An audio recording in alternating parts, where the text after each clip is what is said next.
attempting to decide whether to ratify the Department of Justice's oversight agreement with the Seattle Police Department.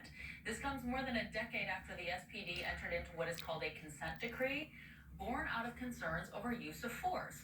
And now the department says it has plenty of improvements to show that it's no longer needed.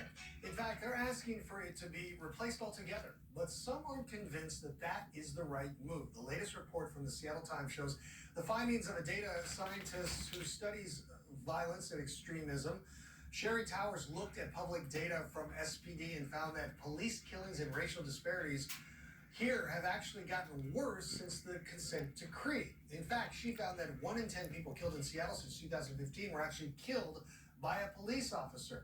She has sent her findings to the judge handling today's hearing. Yeah, meanwhile, officials overseeing department progress say the department has transformed since 2011, when the feds found police were using force too quickly and escalating encounters more often than they should, getting into a situation where force was needed.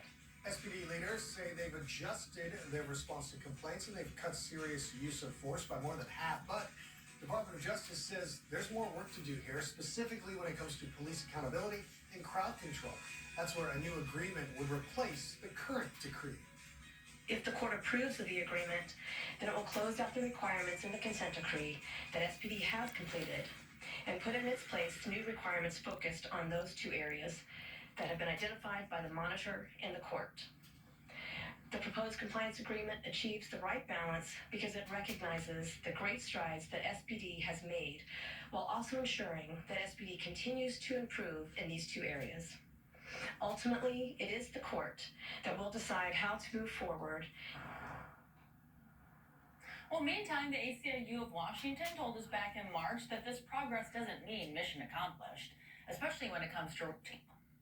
They say data shows that SPD needs improvement in those daily encounters, where officers are 4 times more likely to stop Black people and nearly 6 times more likely to stop indigenous people.